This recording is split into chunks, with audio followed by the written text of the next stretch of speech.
Hello, നമസ്കാരം. എല്ലാവർക്കും ജാഷി വയനാട് സ്റ്റോറീസിലേക്ക് ഹൃദയപൂർവ്വം സ്വാഗതം. കേൾക്കൂ കേൾക്കൂ കേട്ടുകൊണ്ടേയിരിക്കൂ, ഞാനും നിങ്ങളും നമ്മുടെ കഥകളും. നമ്മളിപ്പോൾ കേട്ടുകൊണ്ടിരിക്കുന്നത് മോഹതീരങ്ങൾ എന്ന പ്രണയ നോവലാണ്. അതിൻ്റെ 12ാമത്തെ അധ്യായവും അവസാനത്തെ അധ്യായവുമായ ഈ ലക്കത്തിലേക്ക് എല്ലാവർക്കും സ്വാഗതം. ലൈക്കും കമൻറ്റും ഒക്കെ ആയിട്ട് എല്ലാവരും കൂടെ ഉണ്ടാവണം. അപ്പോൾ നോവലിലേക്ക് പോയാലോ? സ്പെഷ്യൽ പ്രോസിക്യൂട്ടറെ നിയമിക്കണമെന്ന് ആലോചന വന്നപ്പോൾ തന്നെ സൂര്യ രണ്ടൊന്നും ആലോചിച്ചില്ല. രാംനാഥിനെ തന്നെ നിർദ്ദേശിച്ചു. ഒട്ടേറെ വിവാദ കേസുകൾ നടത്തി പാരമ്പര്യമുള്ള ആൾ, ഇത് വിജയിക്കുമെന്ന് അവൾക്ക് തീർച്ച. എന്താണ് ജോലി? വക്കീൽ കുഞ്ഞിക്കണ്ണനോട് രണ്ടാമത് ആരാഞ്ഞു. ഡ്രൈവിംഗ്, അയാൾ പറഞ്ഞു. ലൈറ്റോ ഹെവിയോ? എല്ലാ വണ്ടിയും ഓടിച്ചിരുന്നു. അവസാനം ഒരു കമ്പനി വാനാണ് ഓടിച്ചിരുന്നത്. കുഞ്ഞിക്കണ്ണൻ പറഞ്ഞു. എന്ന് വെച്ചാൽ ഇപ്പോൾ ജോലി ചെയ്യുന്നില്ലെന്നർത്ഥം. അതെ. എത്ര വയസ്സായി? 60. ഓർമ്മയ്ക്കൊന്നും കുറവില്ലല്ലോ അല്ലേ? വക്കീലിൻ്റെ ചോദ്യം. ഇല്ല. വീട്ടിലാരൊക്കെ? ഞാനും ഭാര്യയും ഒരു മോനും മോളും മാത്രം, കുഞ്ഞിക്കണ്ണൻ പറഞ്ഞു.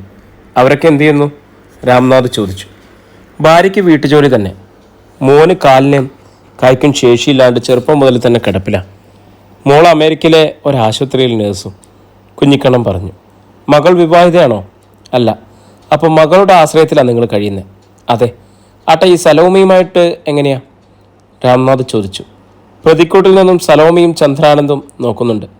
അറിയാം, കുഞ്ഞിക്കണ്ണൻ ചോദിച്ചു. എങ്ങനെ? സലോമിയുടെ കാറ് ഡ്രൈവറായിരുന്നു. സുധിയ എന്നൊരു സ്ത്രീയെ അറിയുമോ? വക്കീൽ ചോദിച്ചു. അറിയും, കുഞ്ഞിക്കണ്ണൻ ഉറപ്പിച്ചു പറഞ്ഞു. എന്നിട്ട് സലോമിയുടെയും ചന്ദ്രാനന്ദിൻ്റെയും നേരെ അയാൾ നോട്ടമെറിഞ്ഞു. അവരോടുള്ള ദേഷ്യം അയാളുടെ മുഖത്ത് ജ്വലിച്ചു നിന്നു. എങ്ങനെ? രാംനാഥ് ചോദ്യം ആവർത്തിച്ചു. ജഡ്ജി കുഞ്ഞിക്കണ്ണൻ്റെ മുഖത്തേക്ക് സൂക്ഷിച്ചു നോക്കി. കുഞ്ഞിക്കണ്ണൻ പറഞ്ഞു തുടങ്ങി. സലോമി ഒരു ദിവസം അവരുടെ താമസ സ്ഥലത്തേക്ക് എന്നെ വിളിപ്പിച്ചു. എൻ്റെ വീട്ടിലെ വിശേഷങ്ങൾ തിരക്കി. വീട്ടുകാര്യങ്ങളുടെ മോളുടെ പഠിത്തവും നല്ലോണം നടക്കുന്നുവെന്ന് ചോദിച്ചു. ഗതികേട് കൊണ്ടില്ലെന്ന് ഞാൻ പറഞ്ഞു. അപ്പോൾ മോള് +2 പഠിക്കായിരുന്നു. അവളുടെ പഠിത്തത്തിന് വീട്ടുകാര്യത്തിനൊക്കെ ആയിട്ട് ഒരു 2 ലക്ഷം രൂപ തരാമെന്ന്. ഞാൻ അവർക്ക് വലിയൊരു ഉപകാരം ചെയ്യണമെന്ന് ആവശ്യപ്പെട്ടു. ഈ സമയം സലോമി പ്രതിക്കൂട്ടിൽ നിന്നും അസഹ്യപ്പെടുന്നത് കുഞ്ഞിക്കണ്ണ് കണ്ടു. എന്തായിരുന്നു ആ ഉപകാരം? രാംനാഥ് ചോദിച്ചു. സലോമിയുടെ ചങ്ങാതി ചന്ദ്രാനന്ദിൻ്റെ ഭാര്യ സുധിയെ തമിഴ്നാട്ടിലെ ഒരു കുഗ്രാമമായ വയാഗിരിയിൽ എത്തിക്കണമെന്ന് ഇവരാവശ്യപ്പെട്ടു. അവിടെ ഗോത്രവർഗത്തിലുള്ളവരുടെ ഒരു ചികിത്സാ കേന്ദ്രമുണ്ടെന്നും ഞങ്ങളെ കാത്ത് അവിടെ ആളുകളുണ്ടാവുമെന്നും ഇവരെന്നോട് പറഞ്ഞു. യാത്രകൾ പലതിനിടെ വയാഗിരിനെക്കുറിച്ച് എനിക്കൊന്നറിയാമായിരുന്നു. തീരെ മോശപ്പെട്ടതാണ് അവിടെ. ഭീകരരുടെ താവളം. ഓർത്തപ്പോൾ പേടി തോന്നി. പക്ഷെ എൻ്റെ കെട്ട കാലത്തിനിടെ 2 ലക്ഷം കിട്ടാമെന്ന് വെച്ചാൽ വലുതാണ്. അക്കാര്യം ഓർത്തപ്പോൾ ഞാനങ്ങ് സമ്മതിച്ചു. സുധിയമ്മയുമായിട്ട് ഞാൻ കാറിൽ പുറപ്പെട്ടു. യാത്രക്കിടെ സുധിയമ്മയോടും പല പ്രാവശ്യം എന്നോട് കൊഞ്ചി, അവിടേക്ക് കൊണ്ടുപോകരുതെന്ന്, ഇത് ചതിയാണെന്ന്. അതുകൊണ്ട് എങ്ങനെയെങ്കിലും മാഡത്തിനെ രക്ഷപ്പെടുത്തണമെന്ന് പറഞ്ഞു. പക്ഷേ അന്നേരമൊന്നും എൻ്റെ മനസ്സലിഞ്ഞില്ല. എൻ്റെ മുന്നിൽ 2 ലക്ഷമായിരുന്നു. എൻ്റെ ദാരിദ്ര്യം അങ്ങനെ ചിന്തിപ്പിച്ചു. ഞാനൊരു ദുഷ്ടനെ പോലെ പെരുമാറി. പേടിപ്പിച്ച് മാഡത്തിനെ നാവടപ്പിച്ചു. പിന്നെ സുധിയ മാഡം എന്നോടൊന്നും ആവശ്യപ്പെട്ടില്ല. ഞങ്ങൾ തമിഴ്നാടിൻ്റെ ബോർഡറിലെത്തിയപ്പോൾ ചില ആൾക്കാർ കൈകാട്ടി ഞങ്ങളുടെ കാറ് നിർത്തിച്ചു. അപ്പോൾ തമിഴ്നാട്ടിലാകെ എന്തോ കുഴപ്പമാണെന്നും അവിടെ ഹർത്താൽ പ്രഖ്യാപിച്ചിരിക്കുകയാണെന്നൊക്കെ അവർ പറഞ്ഞു. എന്നിട്ട് കുഞ്ഞിക്കണ്ണന് ഉമിനീരെന്നിറക്കി. എന്നിട്ട് നിങ്ങൾ എന്തു ചെയ്തു? വക്കീൽ ചോദിച്ചു. ഏറെ ചിന്തിച്ച ശേഷം ഞാനൊരു തീരുമാനമെടുത്തു. എന്തായിരുന്നു അത്? ഞാൻ എൻ്റെ നാട്ടിലേക്ക് മാഡവുമായി തിരിച്ചു. അവിടെ എൻ്റെ ഭാര്യയുടെയും മോളുടെയും സഹായത്താൽ സുധിയ മാഡത്തെ വീട്ടിനകത്ത് കയറ്റി കസേരയിലിരുത്തി. പോയ കാര്യം, അത് മുടങ്ങിയ കാര്യം ഞാൻ അവരോട് പറഞ്ഞു. എന്നാൽ എൻ്റെ പതിവില്ലാത്ത പെരുമാറ്റം കണ്ട് ഭാര്യയും മോളും എന്നെ ചോദ്യം ചെയ്തു. എൻ്റെ വാക്കുകൾ വിശ്വസിക്കാൻ അവർ സുധിയ മാഡത്ത് ഉണ്ടായ സംഭവങ്ങൾ മുഴുവൻ ചോദിച്ചറിഞ്ഞു. അപ്പോൾ ഞാനും ഞെട്ടിയത്. അയാൾ പറഞ്ഞു. എന്തിന്? വക്കീൽ ചോദിച്ചു. സലോമയുടെയും ചന്ദ്രാനന്ദിൻ്റെയും അവിഹിത ബന്ധങ്ങൾ കണ്ട് ചോദ്യം ചെയ്ത സുധിയ മാഡത്തിൻ്റെ 2 കാലും തല്ലിയൊടിച്ചിട്ടുണ്ടായിരുന്നു. പറഞ്ഞത് കേട്ടപ്പോൾ വിഷമം തോന്നി. അപ്പോൾ മാഡത്തിൻ്റെ ലക്ഷങ്ങൾ വിലമതിപ്പുള്ള സ്ഥാപനം അവർ സ്വന്തമാക്കിയതും കൂടി കേട്ടപ്പോൾ മനസ്സ് വല്ലാണ്ട് കുതിര കയറി, കുഞ്ഞിക്കണ്ണൻ പറഞ്ഞു. അത് കേട്ട് കഴിഞ്ഞ ശേഷം നിങ്ങളെന്ത് തീരുമാനമെടുത്തു? വക്കീൽ ചോദിച്ചു. തീരുമാനമെടുത്തത് ഞാനല്ല, എൻ്റെ ഭാര്യയും മോളുമായിരുന്നു. എങ്ങനെ? വക്കീലിൻ്റെ ചോദ്യം. എൻ്റെ മോളെയും ഭാര്യയും കെട്ടിപ്പിടിച്ച് കരഞ്ഞ മാഡം രക്ഷിക്കണേന്ന് അവരോട് ആവശ്യപ്പെട്ടു. മാഡത്തിൻ്റെ ബന്ധുക്കൾ അമേരിക്കയിലുണ്ടെന്നും അവരെ അറിയിച്ച് അവിടെ എത്തിച്ചാൽ ഞങ്ങൾക്ക് നല്ലൊരു വീടും മോളെ പഠിപ്പിച്ച് അവളുടെ ഇഷ്ടപ്രകാരം നേഴ്സാക്കി അമേരിക്കയിൽ തന്നെ ജോലി തരപ്പെടുത്തി തരാമെന്നും ഇപ്പോൾ ജീവിക്കാനായി വേണ്ടതൊക്കെ ചെയ്തു തരാമെന്നും പറഞ്ഞു. അതൊന്നും ഇല്ലെങ്കിൽ പോലും മാഡത്തെ രക്ഷിക്കണമെന്ന് മോളും ഭാര്യയും ചാട്യം പിടിച്ചു. അപ്പോൾ തന്നെ മാഡത്തിൻ്റെ ബന്ധുക്കളുമായിട്ട് ബന്ധപ്പെട്ടു. അവിടെ എത്തിക്കാനുള്ള ഏർപ്പാടുണ്ടാക്കി. അടുത്ത നാളിൽ അമേരിക്കയിൽ എത്തിച്ചു. ഞങ്ങളോട് പറഞ്ഞ വാക്ക് മാഡം പാലിച്ചു. മോളെ പഠിപ്പിക്കുകയും ജോലി വാങ്ങിക്കൊടുക്കുകയും ചെയ്തു. കുഞ്ഞിക്കണ്ണൻ പറഞ്ഞു നിർത്തി. അപ്പോൾ ചന്ദ്രാനന്ദിനെയും സലോമിയെയും കാര്യങ്ങൾ നിങ്ങളെങ്ങനെ ബോധിപ്പിച്ചു? വക്കീൽ ചോദിച്ചു.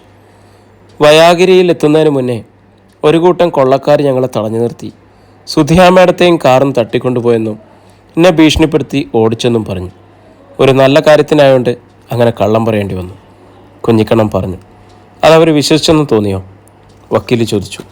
തോന്നി. ചതിയൻ, സലോമി മനസ്സിൽ പറഞ്ഞു. അവളെ ഇവൻ വയാഗിരിയിൽ എത്തിച്ചില്ലെന്ന് മാത്രമല്ല സുരക്ഷിതയുമാക്കിയിരിക്കുന്നു. അവളുടെ ഉള്ളിൽ അയാളോടുള്ള ദേഷ്യം പതഞ്ഞു പൊങ്ങി. ഇവൻ സലോമയുടെ വിശ്വസ്തനാണെന്ന് പറഞ്ഞതുകൊണ്ടാണ് ഇവനെ ആ ദൗത്യം ഏൽപ്പിച്ചത്. ഇല്ലെങ്കിൽ താൻ തന്നെ അത് നടത്തിയനെ, ചന്ദ്രാനന്ദ് മനസ്സിൽ പറഞ്ഞു. സലോമയോടാണ് അവനിപ്പോൾ ദേഷ്യം തോന്നിയത്.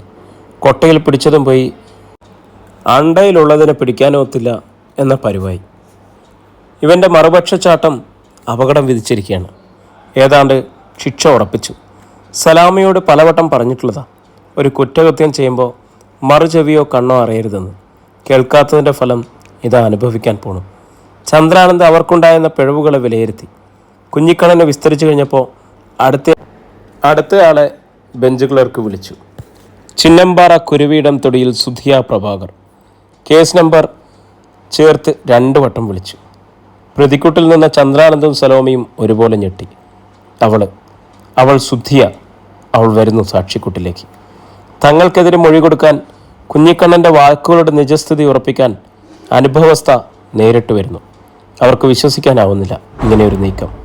അവർ അവരുടെ വക്കീലിനെ നോക്കി. വക്കീലിൻ്റെ മുഖത്തും പ്രകാശം മങ്ങി. സുരിയുടെയും നീതുവിൻ്റെയും സബിതയുടെ മുഖങ്ങളിൽ പുഞ്ചിരി വിടർന്നു. അരുണയുടെ സഹായത്താൽ വീൽ ചെയറിലിരുന്ന് കോടതി ഹാളിലേക്ക് കടന്നു വന്ന സുധിയെ കോടതിക്കകത്തും പുറത്തുമുള്ളവർ ഒന്നടക്കം വീക്ഷിച്ചു. വെള്ള ചുരിദാറായിരുന്നു അവരുടെ വേഷം. ചന്ദന നിറം ചാലിച്ച സൗന്ദര്യം, മുഖത്ത് ചെറുപുഞ്ചിരി. വന്നപാടെ അവൾ കോടതിക്ക് മുന്നിൽ 2 കൈകളും കൂപ്പി വണങ്ങി. ജഡ്ജി അവളെ തന്നെ ശ്രദ്ധിച്ചു. അരുണ അകന്നു മാറി നിന്നു. അടുത്ത നിമിഷം സുധിയ പ്രതിക്കൂട്ടിൽ നിൽക്കുന്നവരെ കണ്ടു. തൻ്റെ വജ്രമുനയുള്ള കണ്ണുകളാൽ രൂക്ഷമായി അവരെ ഒന്ന് നോക്കി. ആ നോട്ടത്തിൽ അവർ പതറി. രാംനാഥ് അവളുടെ അരികിലെത്തി. പ്രതിക്കൂട്ടിൽ നിൽക്കുന്ന ആളുകളെ അറിയുമല്ലോ അല്ലേ? വക്കീൽ ചോദിച്ചു. അറിയും. പിന്നീട് കുഞ്ഞിക്കണ്ണൻ പറഞ്ഞ കാര്യങ്ങളെ മുൻനിർത്തി അതിൻ്റെ ശരിയെ ബോധ്യപ്പെടുത്തക്ക വിധം കുറേ ചോദ്യങ്ങൾ രാംനാഥ് അവളോട് ചോദിച്ചു. അതിനെ ശരിവയ്ക്കുന്ന രീതിയിൽ തന്നെയാണ് അവളും മൊഴി നൽകിയത്. അവസാനം വക്കീൽ ഒരു ചോദ്യം കൂടി ചോദിച്ചു. കോടതിയോട് മറ്റെന്തെങ്കിലും പറയാനുണ്ടോ? ഉണ്ട്. അവൾ ജഡ്ജിക്ക് നേരെ കൈകൂപ്പി. ചതിയും വഞ്ചനയും കാട്ടി സമൂഹത്തിനാകെ കളങ്കം തീർത്ത സലോമിക്കും അവളോടൊപ്പം ചേർന്ന് എൻ്റെയും മറ്റു പലരുടെയും സ്വത്തുക്കൾ തട്ടിയെടുത്ത് ഒന്ന് നിവർന്നു നിൽക്കാൻ പോലും ആകാതെ എന്നെ ഈ പരുവത്തിലാക്കിയ ചന്ദ്രാനന്ദിനും മാതൃകാപരമായ ശിക്ഷ കൊടുക്കണമെന്ന് അപേക്ഷിക്കുന്നു, അവൾ പറഞ്ഞു നിർത്തി. തുടർ ദിവസങ്ങളിൽ ശക്തമായ എതിർവിസ്താരങ്ങൾ നടന്നെങ്കിലും സുധിയയെ കുഞ്ഞിക്കണ്ണൻ പതറിയില്ല. വാദിഭാഗം വക്കീൽ രാംനാഥിൻ്റെ പ്രതിഭാഗം വക്കീലിനെ പ്രസ്താവനയുടെ മുനമ്പൊടിച്ച് നിലംപരിശാക്കുകയും ചെയ്തു. വാദം പൂർത്തിയായി. വിധി പറയാൻ മറ്റൊരു ദിവസത്തേക്ക് മാറ്റിവെച്ചു. അധ്യായം 24. ഒടുവിൽ വിധി പ്രസ്താവിക്കുന്ന ദിവസം വന്നു. കോടതി വളപ്പിലും ഹാളിലും വെളിയിലുമായി നല്ല ജനത്തിരക്ക്. സുധിയോടൊപ്പം സുരിയയും നീതുവും അരുണയും സബിതയും നേരത്തെ തന്നെ അവിടെ സ്ഥാനം പിടിച്ചിരുന്നു. ജഡ്ജി വിധി വായിച്ചു. കൊലപാതക ശ്രമത്തിനും വിശ്വാസവഞ്ചനയ്ക്കും സ്ത്രീപീഡനത്തിനും സ്വത്ത് കൈക്കലാക്കലിനും കൂടി ചേർത്ത് ചന്ദ്രാനന്ദനും സലോമിക്കും 18 വർഷത്തെ കഠിന തടവിന് വിധിച്ചുകൊണ്ട് കോടതി ഉത്തരവിടുന്നു. വിധി കേട്ട് നാട്ടുവർത്തമാനം ഗ്രൂപ്പിലെ എല്ലാ പ്രവർത്തകർക്കും സന്തോഷമായി. ഒരു പ്രതികാരം തീർത്തതിൻ്റെ ആവേശത്തിൽ സുരിയ കോടതി ഹാളിനുള്ളിൽ നിന്നും സുധിയെ വീൽ ചെയറിൽ ഇരുത്തിക്കൊണ്ട് മറ്റുള്ളവരോടൊപ്പം പുറത്തു കടന്ന് കാത്തുനിന്നു, അവനെയും അവളെയും ജയിലിലേക്ക് കൊണ്ടുപോകുന്നത് കാണാൻ. ആ സമയം ട്രെയിനിങ് കഴിഞ്ഞ് ട്രെയിനിൽ നാട്ടിലേക്കുള്ള യാത്രക്കിടയിൽ സ്മാർട്ട് ഫോൺ ഓൺ ചെയ്ത് വാർത്താ ചാനൽ നോക്കിക്കൊണ്ടിരിക്കുകയായിരുന്നു വിശാഖ്. അപ്പോൾ ചാനൽ ചർച്ച സുധിയെ കേസായിരുന്നു. അവൻ്റെ മനസ്സ് ആനന്ദ നൃത്തമാടി. അവനും അവൾക്കും കിട്ടേണ്ടത് കിട്ടി. അവർ വിതച്ചത് അവർക്ക് വീതിച്ച് കിട്ടി. ഭൂമിയിൽ ചെയ്തതിൻ്റെ ഫലം ഭൂമിയിൽ തന്നെയെന്ന് അവർക്കിപ്പോൾ മനസ്സിലായിട്ടുണ്ടാവും. മരണശിക്ഷയേക്കാൾ മരണതുല്യമായ ദീർഘനാൾ കഷ്ടത പേറുന്ന ഒറ്റപ്പെട്ട ജയിൽ ജീവിതം തന്നെയാണ് ഇവർക്കുള്ള ഉചിതമായ ശിക്ഷാവിധി. ശിക്ഷ അനുഭവിച്ചറിയണം. മരണം കൊണ്ട് അറിയാതെ പോവുകയല്ല വേണ്ടത്. വിശാഖ് ചാനൽ ഓഫാക്കി. സൂര്യ മേഡത്തിനെ വിളിച്ചു. സൂര്യ അപ്പുറത്ത് കോൾ അറ്റൻഡ് ചെയ്തു. ഹലോ വിശാഖ്, വിളിച്ചത് നന്നായി. ഒരു ഹാപ്പി ന്യൂസ് ഉണ്ട്, സൂര്യ സന്തോഷത്തോടെ പറഞ്ഞു. അറിഞ്ഞു മേഡം, ന്യൂസ് ചാനലിൽ വന്നുകൊണ്ടിരുന്നു. പ്രയത്നത്തിന് ഫലം കിട്ടി അല്ലേ വിശാഖ്? അതെ മേഡം, വിശാഖ് പറഞ്ഞു. വിശാഖ് യാത്ര തിരിച്ചു അല്ലേ? തിരിച്ചു. ഞാൻ ട്രെയിനിലാണ്. ഒരു മിനിറ്റ് മേഡം, ഞാൻ വീഡിയോ കോളിൽ വരാം. എല്ലാവരും അവിടെ ഉണ്ടാവുമല്ലോ അല്ലേ? ഓക്കെ, സൂര്യ പറഞ്ഞു. അവന് കോള് കട്ട് ചെയ്ത് വീഡിയോ കോളിലെത്തി. ഹായ് വിശാഖ്, ഞാൻ ചേച്ചിക്ക് കൊടുക്കാം പറഞ്ഞിട്ട് അവൾ സുധിയുടെ നേരെ ഫോൺ നെറ്റി. വിശാഖാണ്, അവൾ പറഞ്ഞു. സുധിയ ഫോൺ വാങ്ങി സ്ക്രീനിൽ നേരെ പിടിച്ചു. വിശാഖാണെന്ന് പറഞ്ഞപ്പോൾ മറ്റുള്ളവരും സുധിയോട് ചേർന്ന് നിന്നു. ഹായ് വിശാഖ്. Hi madam. വിവരങ്ങളൊക്കെ അറിഞ്ഞു. ഈ സമയം നീതുവും അരുണയും സബിതയുമെല്ലാം കൈയുയർത്തി അവന് ഹായ് പറഞ്ഞു. ഒപ്പം അഭിനന്ദന വചസ്സുകളും നേർന്നു. ഹലോ വിശാഖ്, സുധിയെ പറഞ്ഞു തുടങ്ങി. ഇന്നും മറ്റന്നാളും നമുക്ക് ആഘോഷത്തിൻ്റെ ദിനങ്ങളാണ്. വിശാഖ് ഇന്ന് നാട്ടിലെത്തില്ലേ? അവൾ ചോദിച്ചു. എത്തും, അവൻ പറഞ്ഞു. ആ മറ്റന്നാൾ വിശാഖിന് നാട്ടുവർത്തമാനത്തിൻ്റെ അങ്കണത്തിൽ ഗംഭീരമായ ഒരു സ്വീകരണം ഞങ്ങൾ ഒരുക്കിയിട്ടുണ്ട്. അതിന് വിശാഖും കുടുംബവും കൃത്യസമയത്തെത്തണം, സുധിയെ പറഞ്ഞു. തീർച്ചയായും, അവൻ ചിരിച്ചുകൊണ്ട് മറുപടി പറഞ്ഞു. പിന്നെ അത് നമ്മുടെ കോടതി വിധിയുടെ ആഘോഷം കൂടിയാണ്, സുധിയെ കൂട്ടിച്ചേർത്തു. അത് നമുക്കെല്ലാവർക്കും ഉണ്ടാകണമല്ലോ മാഡം, അവനും പറഞ്ഞു. ഓക്കെ. ഒടുവിൽ കോള് കട്ടായി. ഒരു ദിവസം കഴിഞ്ഞ് നാട്ടുവർത്തമാനത്തിൻ്റെ അങ്കണം ചിങ്ങനിലാവിൻ്റെ തിളക്കം പോലെ അണിഞ്ഞൊരുങ്ങി. വർണ്ണമാലകൾ കൊണ്ട് മേലാപ്പണിഞ്ഞ കൊട്ടിനുള്ളിൽ കസേര നിരതരയായിട്ടിരിക്കുന്നു. വേദിയിലെ വെള്ളക്കട്ടനിൽ വലിയ അക്ഷരങ്ങളിൽ ഒരു ബാനർ തുന്നിച്ചേർത്തിരിക്കുന്നു. നാടിൻ്റെ അഭിമാനമായ നാട്ടുവർത്തമാനത്തിൻ്റെ പൊൻതൂവലായ യുവപ്രതിഭയ്ക്ക് വിശാഖ IAS ഉജ്ജ്വല വരവേൽപ്പ്. രാവിലെ 9 മണിക്ക് പ്രത്യേകം ക്ഷണിക്കപ്പെട്ട സദസ്സായതുകൊണ്ട് അറിയിച്ചവരെല്ലാം എത്തിത്തുടങ്ങി. 10 മിനിറ്റ് കഴിഞ്ഞപ്പോൾ സദസ്സിലെ സീറ്റുകൾ ഏകദേശം ആളുകളെ കൊണ്ട് നിറഞ്ഞു കഴിഞ്ഞിരുന്നു. ശൂന്യമായി കിടന്നത് മുൻനിരയിലെ കുറച്ച് സീറ്റുകൾ മാത്രം. അത് ഒഴിച്ചിട്ടുള്ളതാണ്. വിശാഖും കുടുംബവും എത്തിയിട്ടില്ല. ഗ്രീഷ്മയും വീട്ടുകാരെയും ക്ഷണിച്ചിട്ടുണ്ട്, അവരും വന്നിട്ടില്ല. അരുണയും നീതുവും സബിതയുമെല്ലാം വരുന്നവരെ സ്വീകരിച്ചിരുത്തുകയും പരിചയമുള്ളവരോട് കുശലങ്ങൾ അന്വേഷിക്കുകയും ചെയ്തുകൊണ്ടിരുന്നു.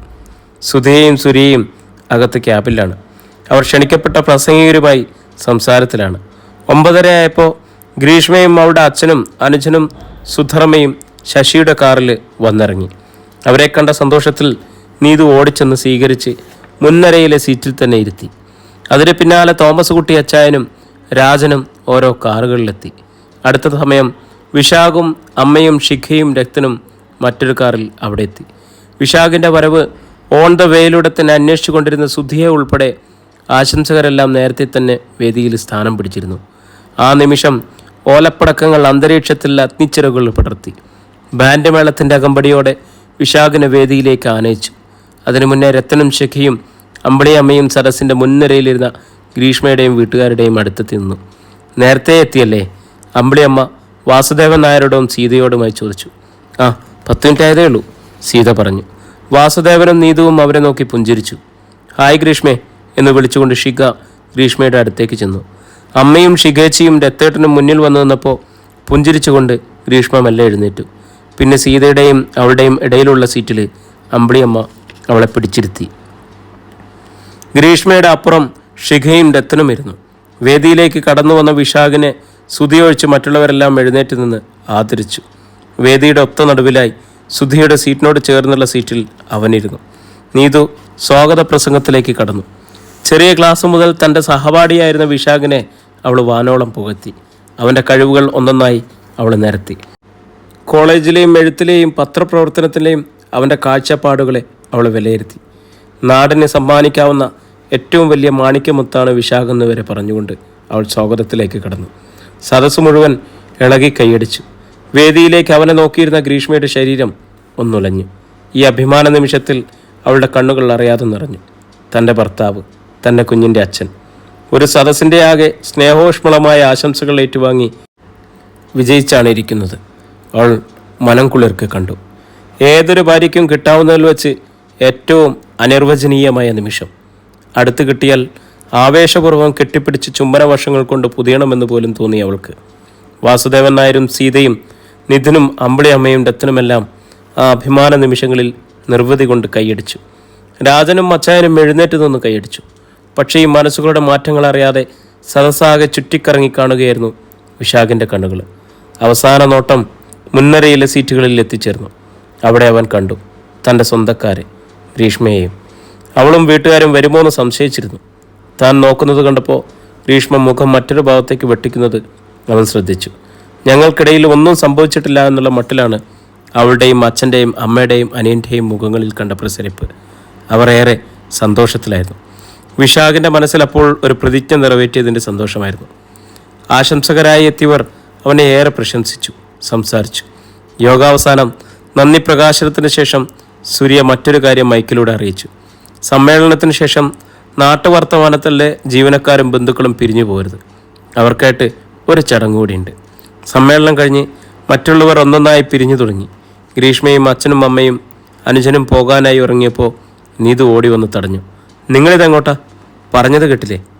അവൾ ചോദിച്ചു. വേണം, നിങ്ങൾ വിശാഖിൻ്റെ ഉറ്റ ബന്ധുക്കളല്ലേ, നിങ്ങളില്ലാതെ ഈ ചടങ്ങ് നടക്കില്ല, നീതു കണിശത്തോടെ പറഞ്ഞു.